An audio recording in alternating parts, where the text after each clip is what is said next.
제시카 히어링가 살인사건, 편의점에서 사라진 여자의 미스터리. 2013년 4월 26일 밤 11시, 단골 손님이 엑슨 주유소에 들어섰을 때 처음엔 별 이상한 점을 못 느꼈어요.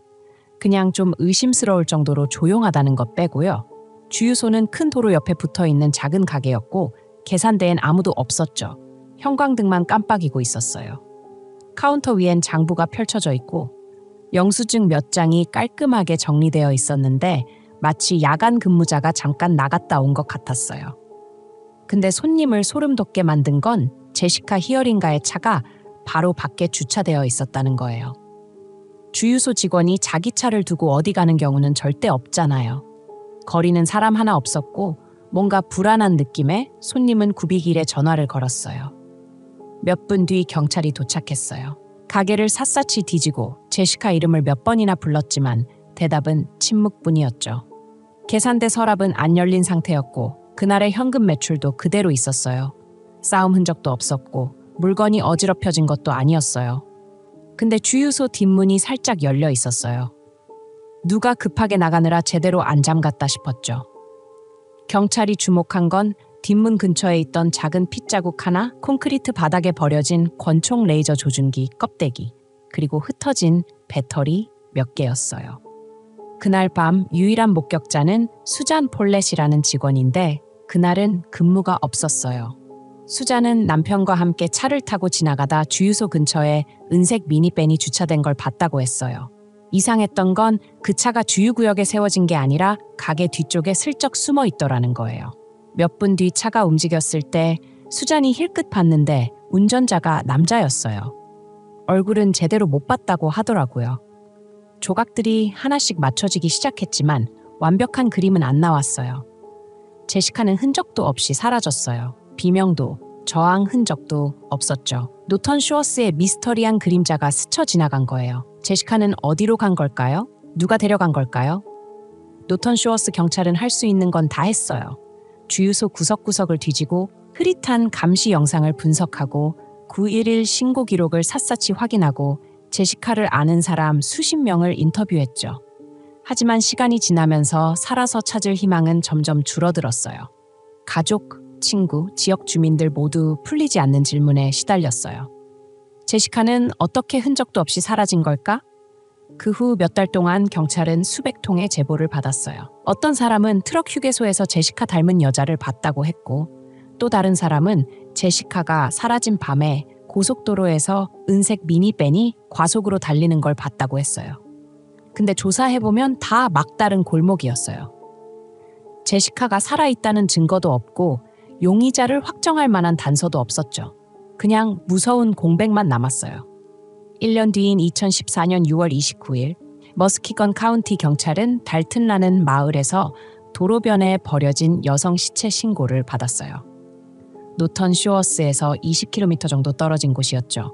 현장에 가보니 여자가 얼굴을 땅에 대고 쓰러져 있었어요. 도로에서 몇 미터 떨어진 곳이었고 운동복을 입고 있었어요. 러닝화도 그대로 신고 있었죠. 싸움 흔적은 없었지만 머리에 총알 3발이 박혀 있었어요. 범인은 흔적을 안 남겼어요. 총알 껍데기도 발자국도 목격자도 없었죠.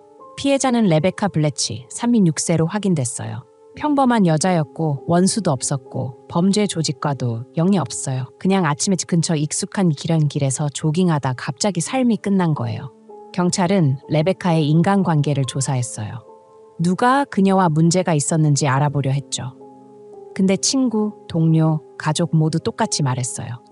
레베카는 착한 사람이었다. 유치원 교사로 아이들을 사랑했고 헌신적인 엄마였다고요.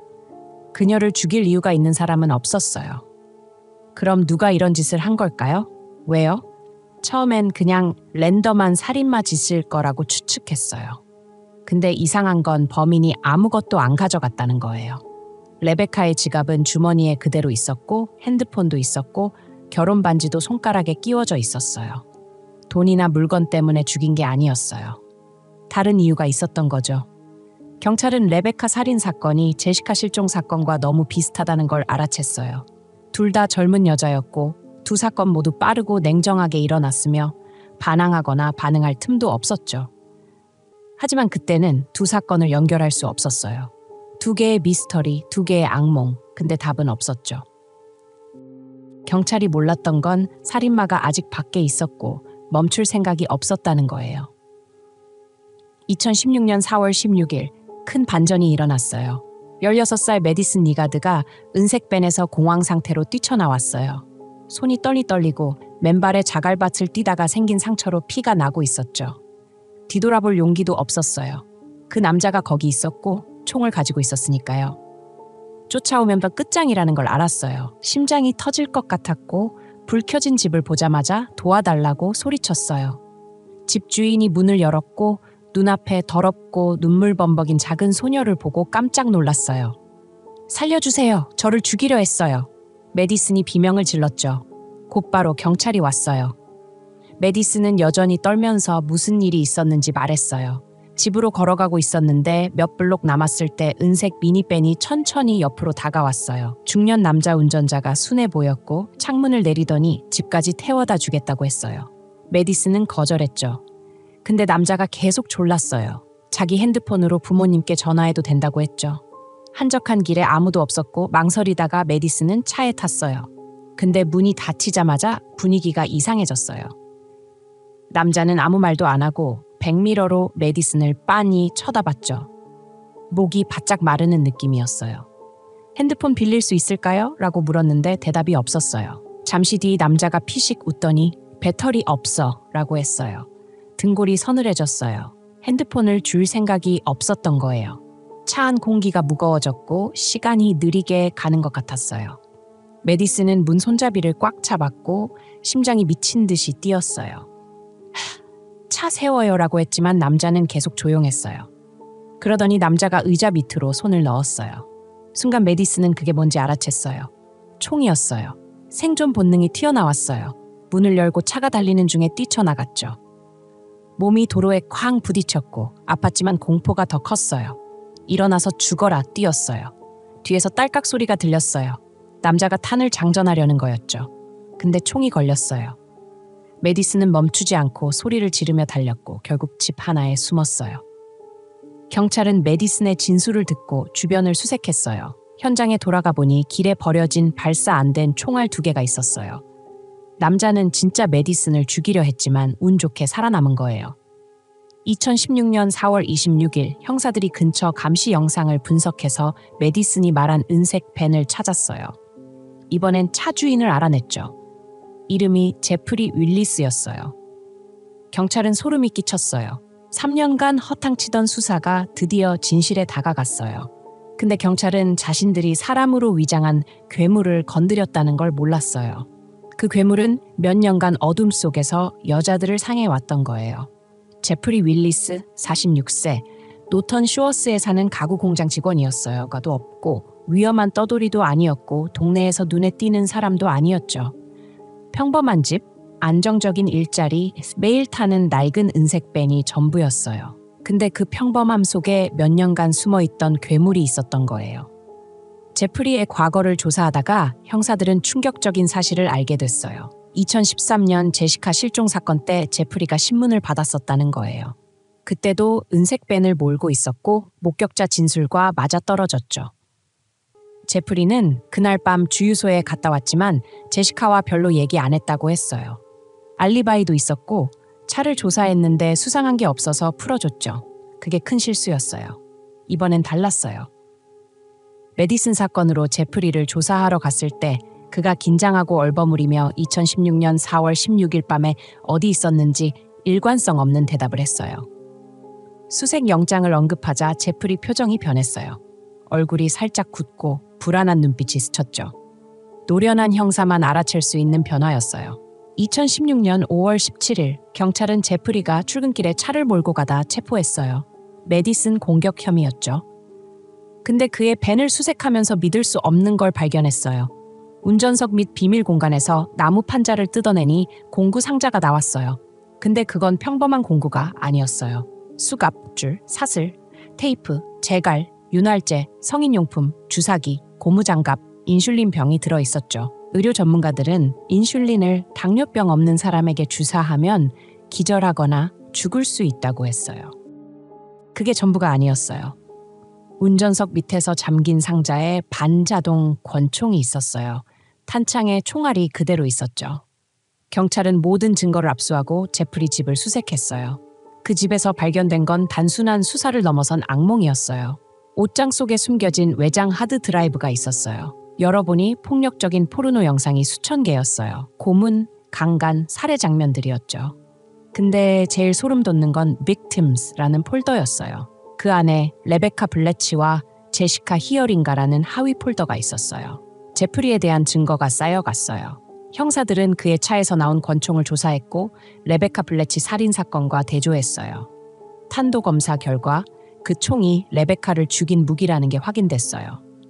차 안에서 DNA도 채취했는데 스포츠 장갑에 묻은 작은 핏자국이 레베카의 피로 밝혀졌어요. 형사들은 제시카 실종 사건도 다시 들여다봤어요. 2013년 4월 26일 밤 제프리의 전화 기록은 그가 엑슨 주유소 근처에 있었다는 걸 보여줬어요. 신용카드 영수증은 그가 그 가게 단골이었다는 걸 증명했죠. 근데 제일 충격적인 건 제프리의 사촌 케빈 블룸의 진술이었어요.